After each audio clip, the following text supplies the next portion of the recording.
கர்த்தருடைய நாமத்திற்கு ஸ்தோத்திரம். ஒரு விஷயம் எல்லாரும் தலைத்தாச்சு ஜெயிப்போம். ஆண்டவரே இயேசப்பா, இந்த நாளிலும் உங்களுடைய சமூகத்திலே நாங்கள் ஒவ்வொருவரும் காணப்படுவது உங்களுடைய சுத்த கிருபையாக இருப்பதற்காக உங்களுக்கு நன்றி ராஜா. இந்த நாளிலும் உடைய வார்த்தையை நாங்கள் தியானிக்கும்படியாக தேவன் எங்களுக்கு கிருபை பாராட்டி இருக்கிறீங்க. ஆண்டவரை என்னையும் உங்களுடைய திருக்கரங்களில் ஒப்புக் கொடுக்குறேன். நீர் ஆளுகை செய்யுங்க. உங்களுடைய வார்த்தையை ஆண்டவரை கர்த்தர் எங்கள் ஒவ்வொருவருக்கும் விலக்கி தரும்படியாக இடத்துல மன்றாடுகிறோம். என்னையும் உடைய கரங்களில் ஒப்புக் கொடுக்குறோம். மீட்பர் ரட்சகருமா இயேசு கிறிஸ்துவின் நாமத்தில் ஜெபம் கேளுங்க. ஜீவன் நல்ல பிதாவே, ஆமென். நிறைய பில்டப் கொடுத்துட்டாங்க அங்கிள், என்ன சொல்றதுன்னு தெரியல. அதுவும் இந்த எம்இ முடிச்சிருக்கிறான்னு சொல்லும் போதுதான் கொஞ்சம் அதை எப்படி படித்தேன்னு டக்குன்னு ஒரு நிமிஷம் வந்துச்சு. அநேக நேரத்தில் நான் சாட்சி சொல்லியிருக்கிறேன். ஜஸ்ட் இந்த ஒரு சாட்சியும் சொல்கிறேன். நீங்கள் சொன்னால் நம்ப மாட்டீங்க. கடவுளுக்கு முன்பாக இந்த ஒரு காரியத்தை சொல்கிறேன்.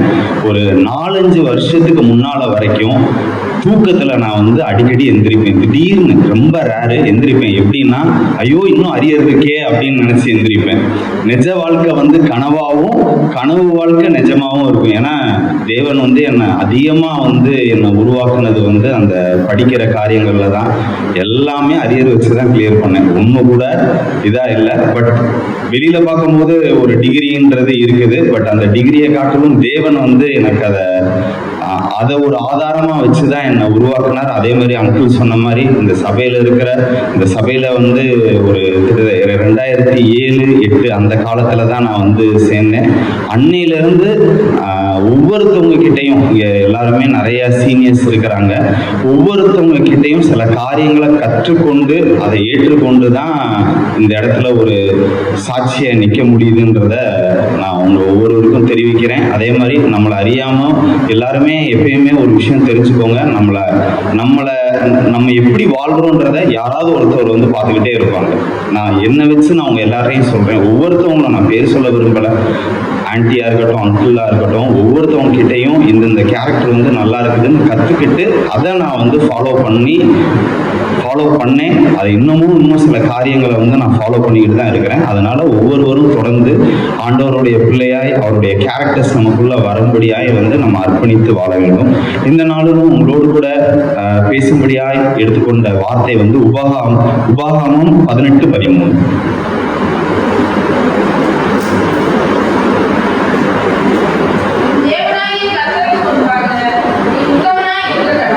உன் தேவனாய கர்த்தருக்கு முன்பாக நீ உத்தமனாய் இருக்க கடவாய். இது ஆண்டவர் நம்மளை பார்த்து ஒரு கட்டளையாக சொல்லியிருக்கிறாரு. ஏன் நாம் உத்தமமாய் நாம் இருக்க வேண்டும் என்ன, சங்கீதம் 25:8 தேவன் நம்மளை பார்த்து சொல்றதுக்கான ஒரு ரீசன் ஒன்று இருக்கும் எப்பயுமே. ஸோ சங்கீதம் 25:8 உத்தமருமாய் இருக்கிறார். சங்கீதம் 92:14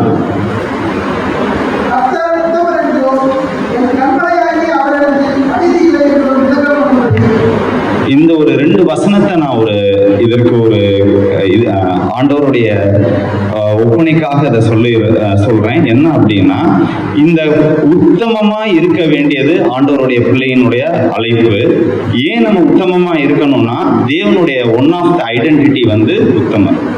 அவர் எப்படி பரிசுத்தராக இருக்கிறாரோ அதே மாதிரி உத்தமராக இருக்கிறார். ஸோ தேவனுடைய identity, one of the main character என்ன அப்படின்னா உத்தமமாய் இருக்கணும். ஸோ ஆதியாகமம் 17:1 நம்ம எல்லாத்துக்கும் தெரியும். ஆண்டவர் ஆபிரகாமை பார்த்து சொல்றாரு, அந்த வசனம் சொல்லியிருக்கு, 99 வயதாக இருக்கும் போது, நான் சர்வ வல்லமை உள்ள தேவன், நீ எனக்கு முன்பாக நடந்து கொண்டு உத்தமனாய் இரு. ஸோ அப்போ ஆபிரகாம் கிட்ட ஆண்டவர் பேசும்பொழுது அவருடைய வயசு எவ்வளோ? 99. ஆண்டவர் ஆபிரகாம் அழைக்கும் போது அவருடைய வயசு எவ்வளோ? 75. So clear, 75, 99. ஆண்டவர் 75 வயசுல ஆபிரகாம் அழைக்கும் போதே ஒரு வாக்குத்தத்தத்தோட தான் ஆபிரகாமை ஆண்டவர் அழைக்கிறாரு. ஆனா அந்த 99 வயசு வரைக்கும் ஆபிரகாமுக்கு அந்த வாக்குத்தத்தத்துக்கான ஒரு ஸ்டார்டிங் பாயிண்ட் கூட கிடைக்கல. ஸோ இந்த 24 வருஷம் என்ன நடந்துச்சுன்னு பார்த்தீங்கன்னா, ஆண்டவர் ஆபிரகாமை உருவாக்கி கொண்டு இருக்கிறார். நம்மளுடைய வாழ்க்கையிலையும் ஒவ்வொருத்தவருக்கும் ஆண்டவர் சில, அதாவது உலகத்தனமான ஒரு வாக்குத்தத்தம் இருக்கும். அதாவது ஃபார் எக்ஸாம்பிள் என்னன்னா, உன்னை தொழிலில் பெருசாக்குவேன், உனக்கு ப்ரொமோஷன் தருவேன், இதெல்லாம் என்னன்னா உலகத்தனமான வாக்குத்தத்தம். நித்தியத்துக்கான ஒரு வாக்குத்தத்தம்னு இருக்கும், அழைப்பு. அது என்னன்னா ஊழியமா இருக்கலாம். இந்த மாதிரி ஒவ்வொருத்தவங்களுக்கும் ஒவ்வொரு அழைப்பு இருக்கும். அதுபடி ஸோ நம்மளுடைய வாழ்க்கையில நம்ம அநேக நேரத்துல நம்ம வந்து தோண்டு போயிடுறோம். எப்பயுமே சாமன்னு பேசும்போது இந்த ஒரு பாயிண்ட் சொல்றாங்க, என்ன இன்னும் உங்களுக்கு வாக்குத்தத்தம் நடக்கலையா, ஆண்டவர் சொன்ன வாக்குத்தத்தம் வந்து இன்னும் இதாகலையா அப்படின்னு சொல்லிட்டு. உண்மை என்ன அப்படின்னா, ஆண்டவர் வந்து நம்ம வாழ்க்கையில நமக்குள்ள செயல்படணும்னா அவரை போல நம்ம மாறினா மட்டும்தான் அவரால் செயல்பட முடியும். அந்த ஒரு பாயிண்ட் இன்னைக்கு வந்து அநேக கிறிஸ்தவருக்குள்ள வந்து அதை புரிஞ்சுக்கல. என்ன அப்படின்னா, ஆண்டவர் ஒன்று சொன்னார்னா கண்டிப்பா நிறைவேற்றுவார், பட் நம்ம அவர்கிட்ட கொடுக்கணும். ஸோ இப்போ ஆபிரகாம் வாழ்க்கையில என்ன தவறுகள் நடந்தது, அது ஆக்சுவலா இன்னைக்கு என்னுடைய மெசேஜ் கிடையாது.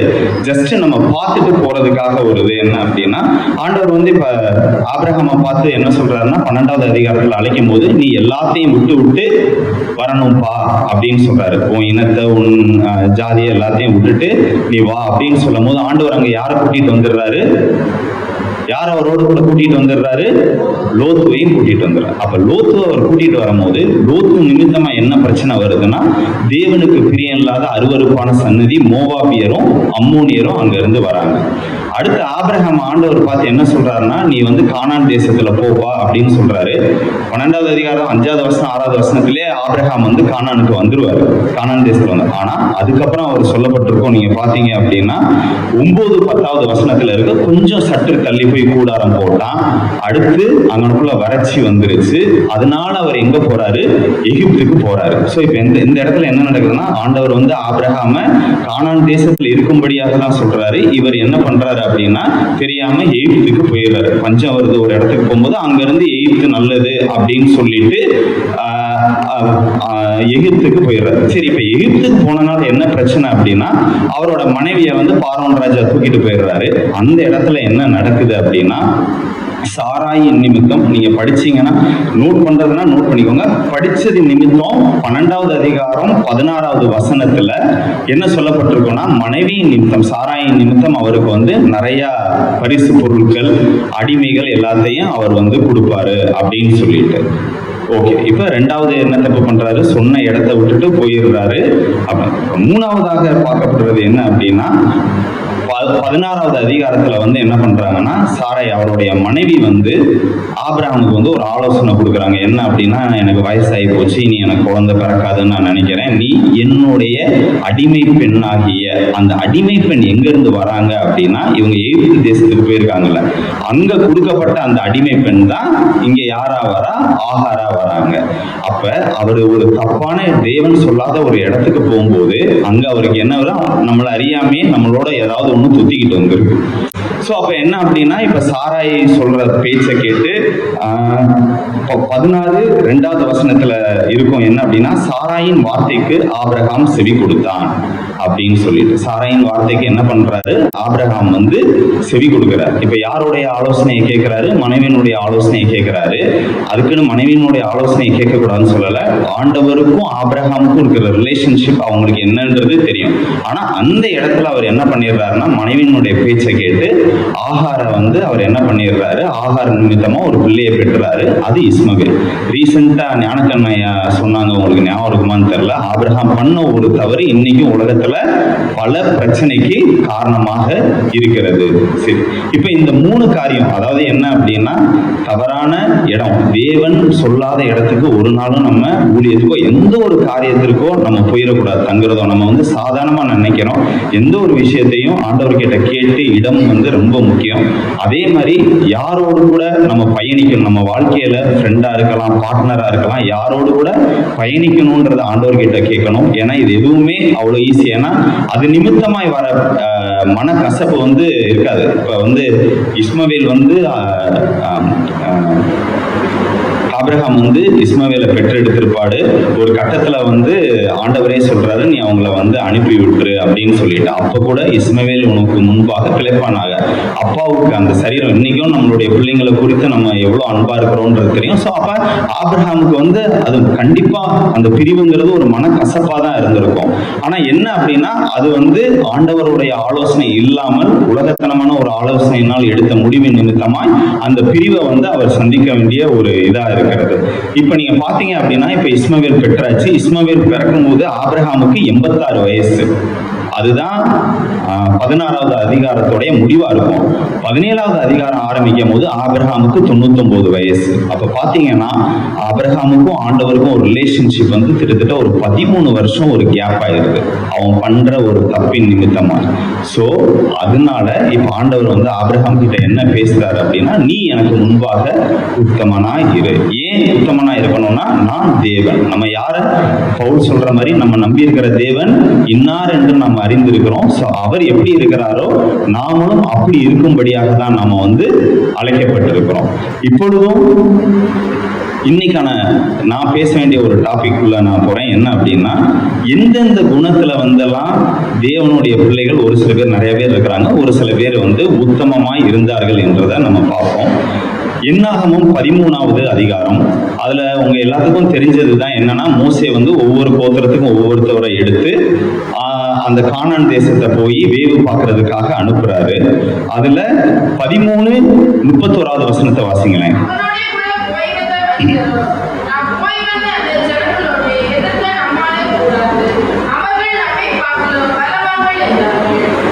முப்பத்தி 2வது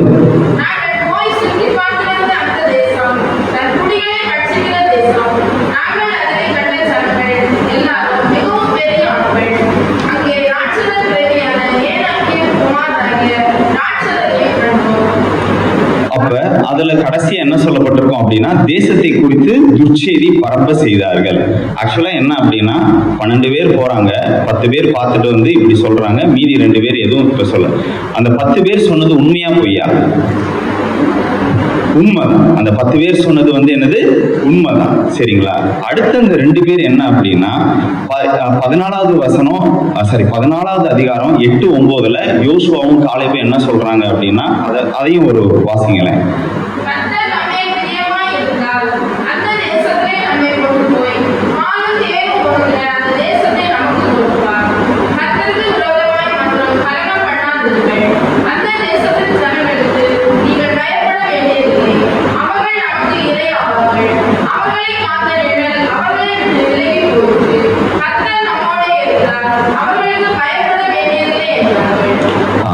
இப்ப என்ன அப்படின்னா, இவங்க சொன்னது உண்மைதான், இந்த 10 பேர் பார்த்துட்டு வந்து சொன்னது உண்மைதான். இந்த 2 பேர் வந்து என்ன, இந்த 2 பேருக்குள்ள ஒரு வித்தியாசம் என்ன அப்படின்னா, இவங்க பிரச்சனையை பார்த்துட்டு வந்து சொன்னாங்க, இவங்க தேவன் என்ன செய்வாருன்னு சொல்லி வந்து சொன்னாங்க. அப்ப நம்மளும் நம்மளுடைய வாழ்க்கையில நமக்கு நம்மளுடைய பிரச்சனையை பார்க்க போறோமா, இல்ல நம்மளுடைய தேவனை பார்த்து அவர் பட்சத்துல போய் நம்ம நிக்க போறோமா? இப்ப இந்த ஒரு இடத்துல பாத்தீங்க அப்படின்னா, ஆண்டவர் வந்து இது உடனே நடக்கக்கூடிய ஒரு விஷயம் இல்லை. ஆண்டவர் வந்து கிட்டத்தட்ட இவங்களை ஒவ்வொரு படியா அநேக அற்புதங்களை செஞ்சு கொண்டு வந்து இந்த இடத்துல வந்து நிப்பாட்டுறாரு.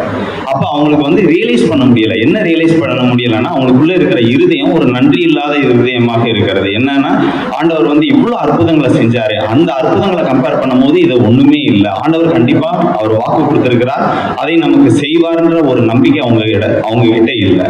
இதே நீங்க பாத்தீங்க அப்படின்னா, நம்மளும் நம்ம வாழ்க்கையில எப்பயுமே ஒரு பிரச்சனையை பார்க்கறதுக்கு பதிலாக தேவன் நம்மளை எப்படி நடத்தி வந்தாருன்னு அந்த வழிகளை நம்ம பார்க்கும்போது நம்ம வந்து நமக்குள்ள ஒரு விசுவாசத்துல வந்து பலப்பட முடியும்.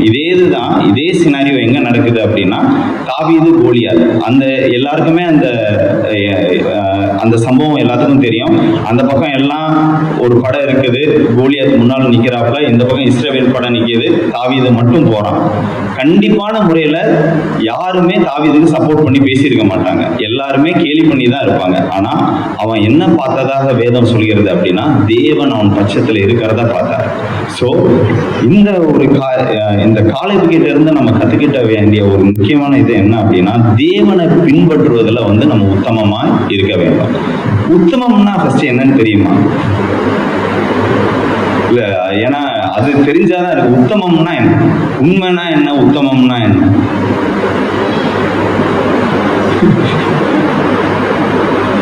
சரி, நான் ஒரு புரிதலுக்காக சொல்றேன், இது சரின்றது கிடையாது. திடீர்னு ஏன்னா எனக்கு உங்களுக்கு புரியுறதுக்காக ஒரு விஷயம் சொல்றேன்.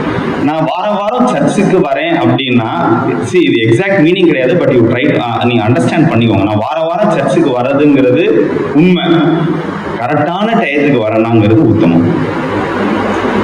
உங்களுக்கு புரியுதா? நம்ம வந்து ஆண்டவர் கொடுத்த எல்லா காரியத்திலையும் எல்லாவற்றிலுமே உண்மையா இருக்கணும்.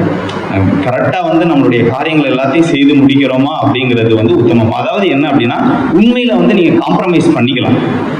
இதுக்காக நான் அதை செஞ்சேன், இதுக்கான உத்தமத்துல வந்து இது இல்லை. அதான் சொல்றேன்ல, நம்மளுடைய நீதிங்கிறது வேற, ஆண்டவருடைய நீதிங்கிறது வேற. அடுத்து வந்து இப்ப என்ன பார்த்தோம்னா, தேவனை பின்பற்றுவதில் உத்தமமா இருக்க வேண்டும். அடுத்து 1 சாமுவேல் 15:28. இரண்டாவது காரியம் 1 சாமுவேல் 15:28.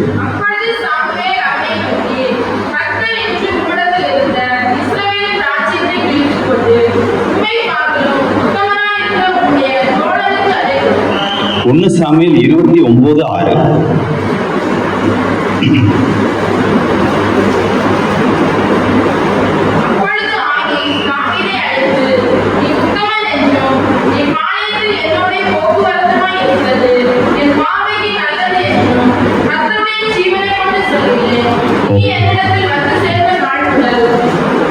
ஓகே, சரிங்களா.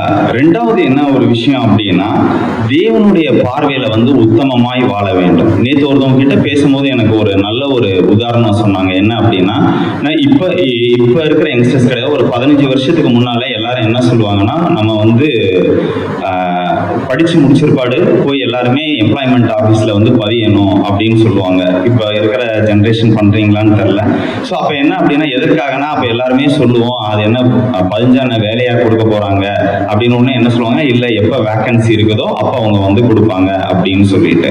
ஸோ இதே மாதிரிதான் நம்மளுடைய வாழ்க்கையில என்னன்னா, ஆண்டவர் வந்து நம்மளை அழைக்கிறாரு. இந்த மெசேஜ் கொடுக்கக்கூடிய சந்தர்ப்பம் கிடைக்குது, இல்லாட்டி ஊழியம் செய்யக்கூடிய சந்தர்ப்பம் கிடைக்குதோ இல்லையோ, நம்ம அர்ப்பணிக்கிறவரா இருக்கணும். எப்படி நம்ம வந்து அந்த எம்ப்ளாய்மெண்ட் ஆஃபீஸ்ல போய் கிடைக்குதோ கிடைக்கலையோ நம்ம என்ன பண்றோம்னா, நம்மளுடைய முடிச்சதை வந்து ரெஜிஸ்டர் பண்ணி வைக்கிறோமோ, அதே மாதிரி தேவனுடைய சமூகத்துல வந்து, ஆண்டவரே நான் வந்து என்னுடைய வாழ்க்கையை உங்களுடைய திருக்கரங்கள்ல அர்ப்பணிக்கிறேன், எப்போ நீங்க வந்து என்னை பிரயோஜனப்படுத்த விரும்புகிறீங்களோ அப்ப நீங்க வந்து பிரயோஜனப்படுத்துங்க அப்படின்னு சொல்லிட்டு எப்பயுமே நம்ம வந்து ஒரு ஆயத்தமா இருக்கணும். ஸோ இந்த இடத்துல அதுதான் என்னன்னா, அழைப்பு யாருக்குன்னா சவுலுக்கு தான். அழைப்பு வந்து யாருக்கு? சவுல் ராஜா, சவுல் அவருக்கு தான் இஸ்ரவேல் ராஜாவா இருக்கும்படியா அழைச்சிருக்கிறாரு. அவர் சரியா இல்லாதனால இன்னொருத்தவர் யார் ரெடியா இருக்கிறாரு? உம்மை பார்க்கிலும் உத்தமமா யார் அங்க இருக்கிறா? தாவீது இருக்கிறார். ஸோ தாவீதை வந்து கொடுக்கிறார். தாவீது ஆண்டவருக்கு முன்பாக மாத்திரம் உத்தமமா இல்லை, அடுத்து ஆகீஸ் ராஜா சொல்றாரு என்னன்னா, நீ எனக்கு முன்பாகவும் உத்தமாயிரு. அப்ப அவருடைய வாழ்க்கையில இந்த கேரக்டருங்கிறது ரொம்ப ஒரு முக்கிய ஒரு விஷயமா இருக்கிறது. வாசிக்க வேண்டாம், நீங்க ராஜாக்களுடைய புஸ்தகங்கள்லாம் பாத்தீங்கன்னா 1 ராஜாக்கள் ஃபுல்லாவே எப்படி இருக்கும் அப்படின்னா, என் சமூகத்தில் வரிசையா அதுல வந்து ஒவ்வொரு ராஜாவா பத்தி சொல்லிக்கிட்டே வந்திருப்பாங்க. ஆனா ஒரு ராஜா எந்த ராஜா மாதிரி இருக்கணும்ன்ற ஸ்டாண்டர்டை யார் கீப் அப் பண்ணியிருப்பா? தாவீது ராஜா. அப்ப என்ன எல்லா இடத்துலயும் என்ன இருக்கும்னா, என் சமூகத்தில் மன உத்தமமும் செம்மையுமாய் உன் தகப்பனாகிய தாவீது நடந்தது போல நடப்பாயானால், நீ இப்படி தாவீத மாதிரி நீ இருந்த அப்படின்னா கண்டிப்பா நான் உன் கூட இருப்பேன்னு ஆண்டவர் ஒவ்வொரு தடையும். அப்ப தாவீது ராஜா எந்த அளவுக்கு இருப்பாரு, அதுல நீங்க வந்து 1 ராஜாக்கள் 15:3 இருக்கட்டும், அதுதான் அவன் இருதயம் அவன் தகப்பனாகிய தாவீதின் இருதயத்தை போல இருந்தது அப்படின்னு சொல்லி இருக்குது. 1 ராஜாக்கள் 15:5. 1 ராஜாக்கள் 15:5.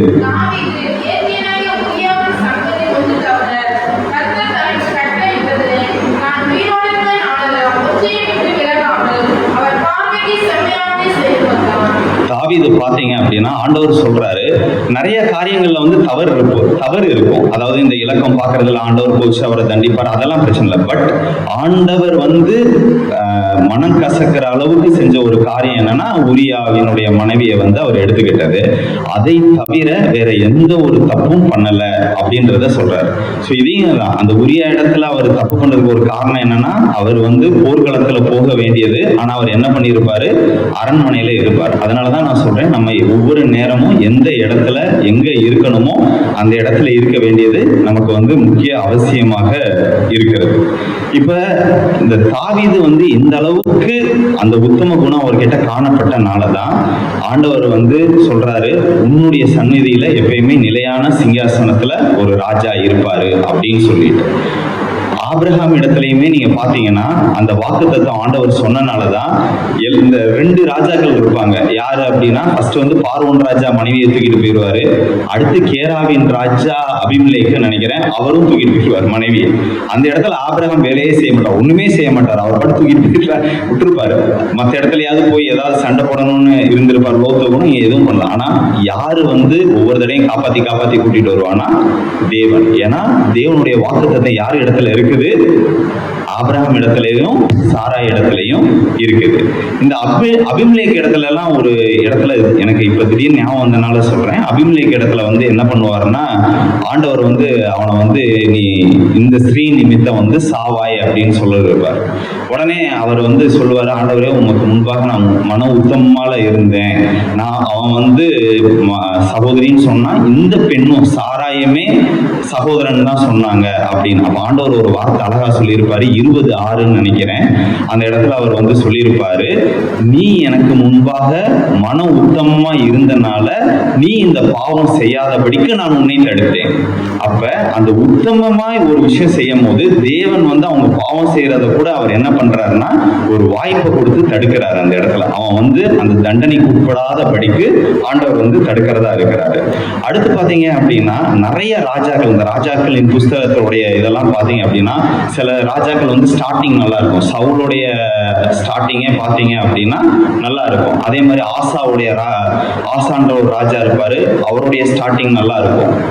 எசேக்கியா எல்லாருக்குமே நமக்கு தெரியும். எசேக்கியாவுமே மன உத்தமமா இருக்கும் போது ஆண்டவர் வந்து அவருடைய ஜெபத்தை கேட்டு ஆயுசு நாட்களை வந்து கூட்டி தருவாரு. ஆசாவை பத்தியும் ஆண்டவர் சொல்லியிருப்பாரு, எல்லாவற்றிலும் மனம் உத்தமமா இருந்தான், அவனுடைய இருதயம் தேவனுடைய இருதயத்தோடு உத்தமமா இருந்தது. ஆனா பினிஷிங் அவங்க எல்லாம் என்ன பண்ணியிருப்பாங்கன்னா தப்பு பண்ணியிருப்பாங்க. ஸோ நம்மளுடைய வாழ்க்கையிலையும் ஒவ்வொரு நாளும் நம்மளுடைய வாழ்க்கை ஆண்டவர் நம்மளை ஒரு பெரிய ஒரு கால் ஃபார் பண்ணிட்டாரு, நமக்கு வந்து ஆண்டவர் ஒரு விஷயத்தை கொடுத்துட்டாரு, ஆசீர்வதிச்சிட்டாரு, ரொம்ப நாள் நம்ம வந்து வாஞ்சியோடு இருந்த காரியத்தை நிறைவேற்றுறாங்கன்னா நம்ம ரொம்ப கேஷுவலா இல்லாம ஒவ்வொரு நாளும் நம்மளை ஆராய்ந்து அறிகிற ஒரு இருதயம் வந்து நமக்குள்ள இருக்கணும். அதே மாதிரி பாத்தீங்க அப்படின்னா யோபுவை பத்தி எல்லாத்துக்குமே தெரியும். யோபுவோடைய சாட்சி யாரே கொடுத்திருப்பா? ஆண்டவர் வந்து 1:1 2:3 சொல்லியிருப்பார். என்னன்னா அவன் உத்தமனும் சன்மார்க்கனுமா இருந்தான் அப்படின்னு சொல்லிட்டு. ஒரு கட்டத்துல பார்த்தா அவருக்கு நிறைய பிரச்சனை வருது. மனைவி என்ன சொல்றாங்கன்னா, யோபு 2:9 வாசிங்களேன்.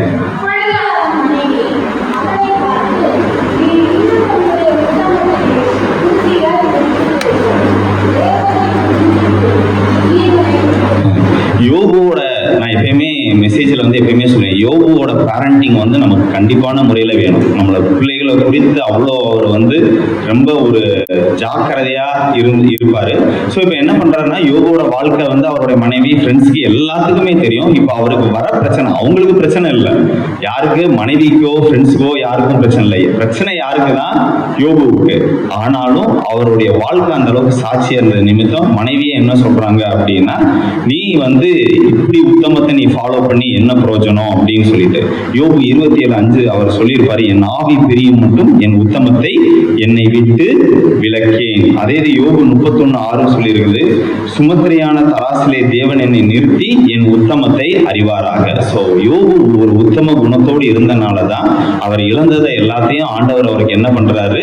இரட்டத்தனையாக திரும்ப வந்து தராரு. அவருடைய வாழ்க்கை வந்து இன்னைக்கும் ஒரு சாட்சியுள்ள ஒரு வாழ்க்கையாக இருக்குது. ஆண்டவர் அதே மாதிரி நீதிமொழிகள்ல நம்ம பார்ப்போம், 28:18 பாத்தீங்கன்னா, உத்தமனாய் நடக்கிறவன் ரட்சிக்கப்படுவான், முடிவு பரியந்தம் நிலை நிற்கவனே ரட்சிக்கப்படுவான்ற ஒரு வசனம் இருக்குது. சோ உத்தமமாய் நடக்கிறவனை தேவன் என்ன பண்றாரு? ரட்சிக்கிறவராய் இருக்கிறார். அதே மாதிரி பாத்தீங்க அப்படின்னா 2:7 உத்தமமாய் நடக்கிறவர்களுக்கு அவர் கேடகமாய் இருக்கிறார். தேவன் வந்து போதுமானவராய் துணை நிற்கிறவராய் இருக்கிறார். யோபுவோட வாழ்க்கையில எல்லா இடத்துலயுமே வந்து பாத்தீங்க அப்படின்னா அந்த யோபு மொத்தம் 42 அதிகாரத்துல 40 அதிகாரம் வரைக்கும் பாத்தீங்கன்னா ஒரே பிரச்சனை, ஒரே புலம்பல், ஒரே கசப்பு தான். எல்லாருமே அவனுக்கு ஆறுதல் சொல்றவனு வரவங்க கொண்டு என்னதான் பண்றாங்க? நெகட்டிவா தான் அதை வந்து இது பண்றாங்க. ஸோ எல்லா நேரத்திலையும் தான் கொண்ட விசுவாசம் ஒரு நாளும் அவருக்கு அந்த விசுவாசத்தை விடாதபடிக்கு யோபுவும் உத்தமமாய் பின்பற்றுகிறார், உத்தமமாய் வாழ்கிற ஒருத்தவராய் இருக்கிறார். அடுத்து 3வது ஒரு காரியம் 1 நாளாகமம் 29:2. 1 நாளாகமம் 29:2.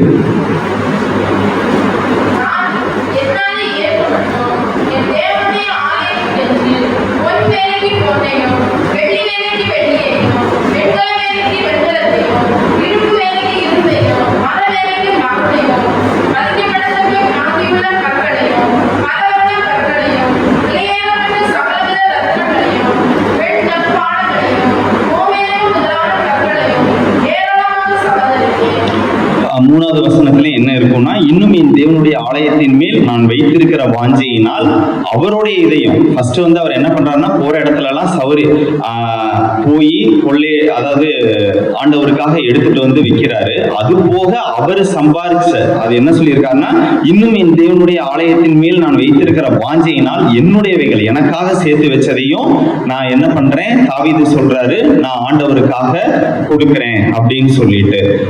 ஆண்டவருக்கு கொடுக்கறதுல உத்தம குணம் நமக்குள்ள வேணும். ஏன்னா எல்லாமே நம்ம யார்கிட்ட இருந்து தான் பெற்றுக்கிறோம், தேவனிடத்துல இருந்து தான் பெற்று இருக்கிறோம். அப்ப நம்ம திரும்ப அதை யாருக்கு தான் நம்ம கொடுக்கறதுல முக்கியமா இருக்கணும். நம்மளுடைய வாழ்க்கையா இருக்கட்டும், நம்மளுடைய படிப்பு, நம்மளுடைய காரியங்கள், பணம் எல்லாமே. இன்னைக்கு ரீசெண்டா எங்கேயோ ஒரு மெசேஜ் கேட்டேன். என்ன அப்படின்னா, 1000 ரூபாய்க்கு 100 ரூபா கொடுக்கறது ஈஸி, 10,000 ரூபாய்க்கு 1000 ரூபா கொடுக்கற வரைக்கும் ஈஸி. 1 லட்சத்துல 10,000 கொடுக்கும் போது எல்லாரும் அவ்வளோ காசா அப்படின்பாங்க. இன்னைக்கு வந்து சம்பளம் வந்து வாங்குறவங்க 1 லட்சம், 1.5 லட்சம், 2 லட்சம் வாங்கினா தசமபாவம் கொடுக்கறது, வேதத்தின்படி தசமபாவம் எவ்வளவு கொடுக்கணும்? 1 லட்சம் வாங்கினா 10,000 ரூபாய் கொடுக்கணும். அப்ப கொடுக்கும் போது என்ன ஆயிரும்னா, அவங்களுக்குள்ள ஒரு இவ்வளோ காசா அப்படின்ற மாதிரி ஆயிரும். ஆனா அந்த காசை யாரு தான் அவங்களுக்கு கொடுக்குறா? தேவன் தான் கொடுக்குறா. இன்னொரு விஷயம், மீதி 90% நம்ம இஷ்டம் போல நம்ம செலவு பண்ணக்கூடாது. யாருக்கா? தேவனுக்கு பிரியமான முறையில தான் நம்ம வந்து செலவு பண்ணணும். அது வந்து நிறைய நேரங்கள்ல வந்து நமக்கு உணர்த்தப்படலை. பட் என்னுடைய, ஏன்னா நாங்கள் பிஸ்னஸ் லைன்ல இருக்கிறனால சில மீட்டிங்ஸ் நாங்கள் அட்டன் பண்ணும் போது அதை எங்களுக்கு அதிகமாக வந்து அவங்க வந்து இன்ஸ்ட்ரக்ட் பண்ணுவாங்க. ஸோ கடைசியாக 29:17 வாசிங்களேன். 1 நாளாகமம் 29:17 வசனம்.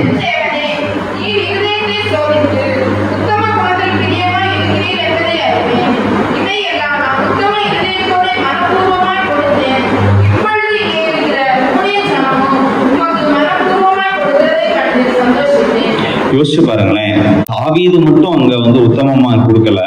அவர் சொல்றாரு, நீங்க என்ன ஆராய்ஞ்சு பாருங்க, என்ன ஆராய்ஞ்சு பார்த்தா உங்களுக்கு தெரியும், நான் இதை எல்லாமே உங்களுக்காக உத்தமமாய் தான் கொடுத்தேன். அவர் மட்டும் கொடுக்கல, அவருடைய தேசத்தின் ஜனங்களும் கொடுத்தாங்கன்னா அந்த ராஜாவுடைய வாழ்க்கை எப்படி இருந்திருக்கும், அவரை யாரை ஃபாலோ பண்றாருன்றது அவருடைய ஃபாலோவர்ஸ்க்குமே வந்து நன்றாக தெரிந்திருக்கிறது. ஸோ ஆண்டவருக்கு பணம் கொடுக்கறது ஒரு பக்கம் இருந்தாலும், இன்னொரு பக்கம் தன்னுடைய வாழ்க்கையை கொடுத்த பவுலை பத்தி நம்ம எல்லாத்துக்குமே தெரியும். பவுல் வந்து சொல்றாரு என்ன அப்படின்னா, தன்னுடைய அது என்ன சொல்றது, ஆண்டவருக்காக நான் ஜீவனை கொடுக்கவும் எப்பொழுதும் நான் வந்து ஆயத்தமா இருக்கிறேன், நான் அடிமைக்கும் அடிமையாகவும் இருக்கிறதுக்காகவும் நான் வந்து வெட்கப்படுகிறது இல்லை. ஸோ தேவனை குறித்து நம்மளுடைய வாழ்க்கையில பணம் மாத்திரம் இல்லை, மற்ற எல்லாம் நம்மளையே நம்ம கொடுக்கறதுக்கு வந்து நம்ம எப்பொழுதும் ஆயத்தமா இருக்க வேண்டும். ஸோ பவுலுடைய வாழ்க்கை பார்த்தீங்க அப்படின்னா ரொம்ப சிம்பிள். அது வந்து நான் ஏன் இதுக்குள்ள போலன்னா, தெரிஞ்ச விஷயத்தையே நம்ம நிறைய, இது எல்லாருக்குமே பவுலுடைய வாழ்க்கையை இதை பத்தி தெரியும். அவர் ஷார்ட்டா சொல்லணும்னா, அவர் தேவனுக்காக வாழ்ந்த தன்னுடைய காரியங்கள், live for Christ, do for Christ, die for Christ, அதுதான் அவருடைய ஷார்ட் அண்ட் ஸ்வீட்டா மெசேஜா எல்லா இடத்துலையும் சொல்லப்படுகிறது. கடைசியாக இந்த காரியங்கள் எல்லாத்தையும் செஞ்ச எல்லாருக்கும் அந்த நம்ம அவரை பத்தி அதிகமா பேசினது இல்லை. ஸோ அவரை பத்தி கொஞ்சம் பார்ப்போம். அரிமத்தியனாகிய யோசேப்பு எத்தனை பேருக்கு தெரியும்? அரிமத்தியனாகிய யோசேப்பு எத்தனை பேருக்கு அவங்கள பத்தி தெரியும்? சும்மா யாருக்கா தெரியுமா? ஒரு ஆள், 2 ஆள்? ஓகே, சரி, அவங்கள பத்தி ஓகே. ஸோ இப்போ என்ன அப்படின்னா, 4 சுவிசேஷத்திலையும் அவரை பத்தி சொல்லப்பட்டிருக்குது. யூஸ்வலா ஒரு இடத்துல சொல்லப்பட்டது இன்னொரு இடத்துல சொல்லப்படாது அப்படின்னு 4 சுவிசேஷத்திலையும் சொல்லப்பட்டது ஒரு 3-4 காரியங்கள் தான் இருக்கும். அதுல முக்கியமான ஒரு நபர் யாரு அப்படின்னா, அரிமத்தியனாகிய யோசேப்பு. இவர் யார் அப்படின்றத கொஞ்சம் பார்ப்போம். இவர் வந்து என்னன்னா, ஒரு ஜூயிஷ் கவுன்சில்ல வந்து இவர் இருக்கிறார். அதாவது என்ன அப்படின்னா, அந்த ஆலோசனைக்காரன், கனப்பொருந்திய ஒரு ஆலோசனைக்காரன். இந்த ஆலோசனைக்காரன் இப்ப யாரு சொல்லப்படுறா, ஹைகோர்ட் ஜட்ஜு, சுப்ரீம் கோர்ட்னு கூட சொல்லிக்கலாம். சரிங்களா? இருக்கிறதுலே அவங்க வந்து நியாயம் விசாரிக்கிறதுல அவங்க தான். ஸோ இவங்களுக்கு கீழே நிறைய பேர் இருப்பாங்க. இந்த வேற பதவி எல்லாம் கம்ப்ளைண்ட்ஸ் யார்கிட்ட தான் எடுத்துட்டு கொண்டு போவாங்கன்னா இவங்க கிட்ட தான் எடுத்துட்டு கொண்டு போவாங்க. இப்ப இவங்களை ஒரு கட்டத்துல வந்து ஆண்டவராய் இயேசு கிறிஸ்துவை கொண்டு போய் அங்க வந்து நிப்பாட்டும் போது நிப்பாட்டுறப்ப எந்த இடத்துலன்னா லூக்கா 22:66-67 வாசிக்க வேணா, நீங்க தெரிஞ்சுக்கோங்க. 22:66-67 ஆண்டவர் நீ மேசியான்னு சொல்றியா அப்படின்னா ஆண்டவர் சொல்றாரு அப்படின்னா நான் சொன்னாலும் நீங்க வந்து நம்ப மாட்டீங்க. ஸோ இவங்களுக்கும் இவருக்கும் உள்ள ஒரு இது வந்து டோட்டல் ஆப்போசிட். இவங்க என்ன இதை ஃபாலோ பண்ணுவாங்க அப்படின்னா மோசேயின் லாவை ஃபாலோ பண்றவங்க, நியாய பிரமாணத்தை ஃபாலோ பண்றவங்க. ஒரு உதாரணத்துக்கு நீங்க பாத்தீங்கன்னா இப்ப ஆண்டவர் வந்து ஓய்வு நாள்ல வந்து சொஸ்தமாக்குறத குற்றம் சாட்டுறாங்கல்ல. ஸோ இவங்கெல்லாம் இவங்களுடைய ஃபாலோவர்ஸ் தான். யாரு? இந்த ஆலோசனைக்காரர்கள் தான். அவங்க வந்து எப்படின்னா அதே மாதிரி நியாய பிரமாணத்தை தான் ஃபாலோ பண்ணுவாங்க, அஞ்சாமும்.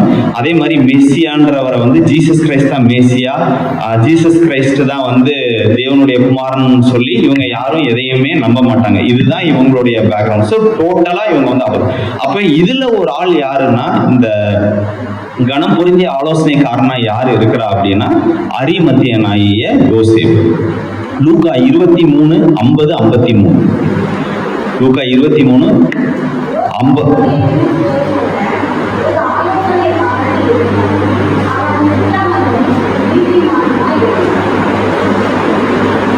அப்படியே 51, 52, 53.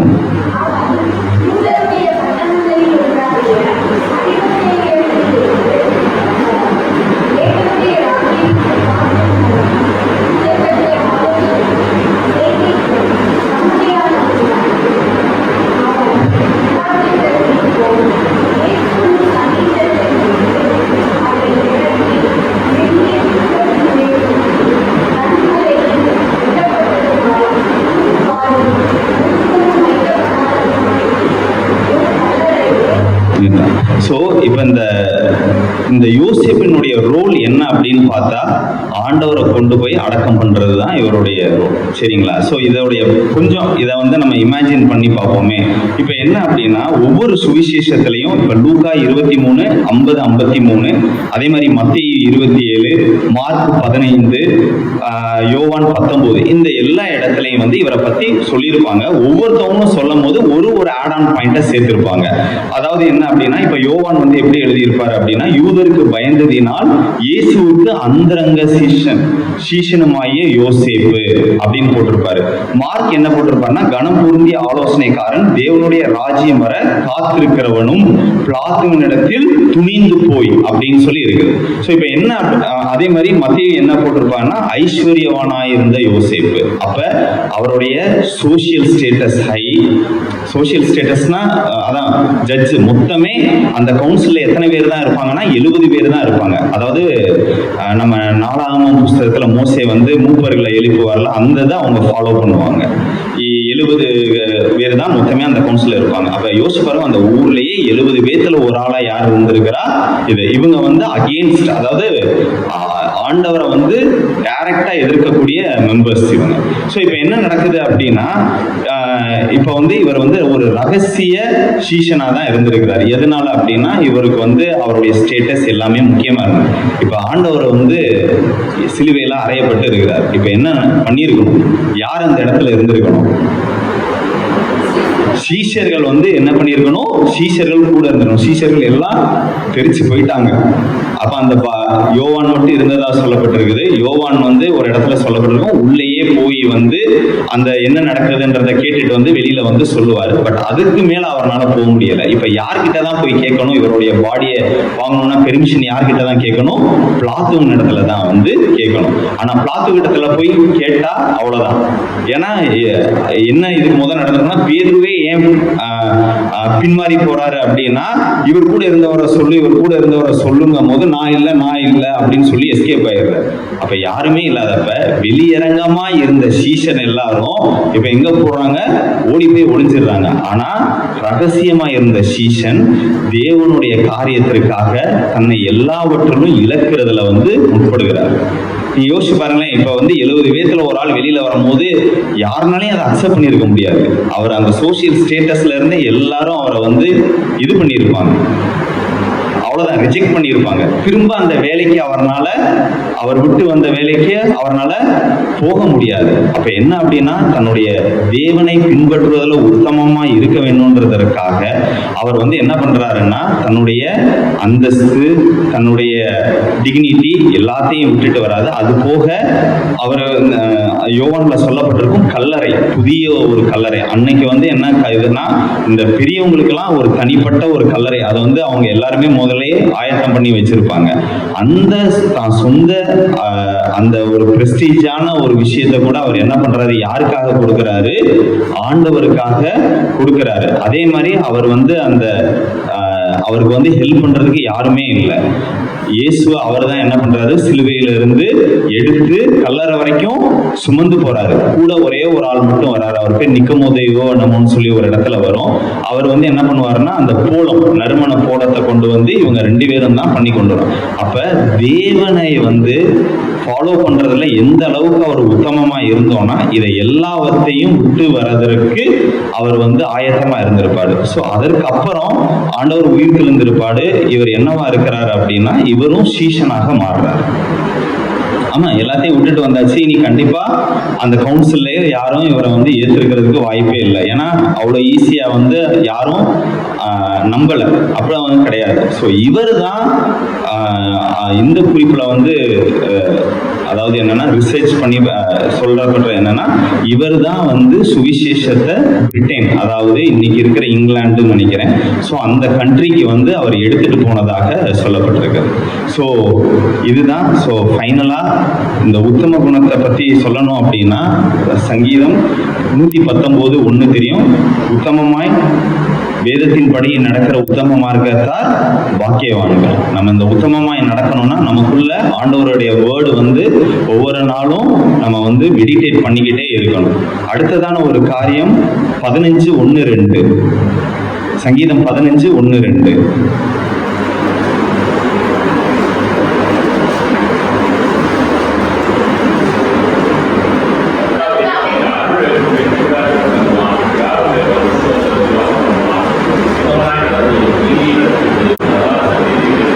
தேவனுடைய கூடாரத்துல யார் தான் பிரவேசிக்க முடியும்? தேவனுக்கு முன்பாக உத்தமமாய் நடக்கிறவர்களாய் நம்ம இருக்க வேண்டும்.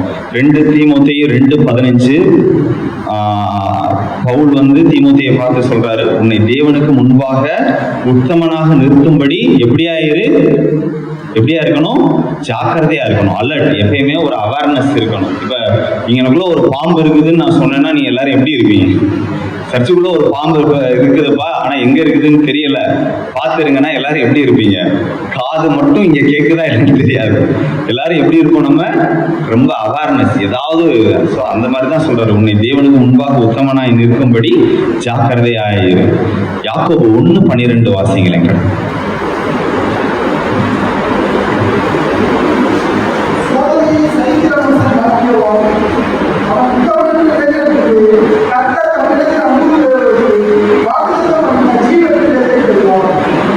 ஆண்டவர் நம்ம வாழ்க்கையில நம்ம சோதனைகளை ஆண்டவர் நம்ம வாழ்க்கையில அனுமதிக்கிறார் அப்படின்னா, அதை நம்ம என்ன பண்ணணும்?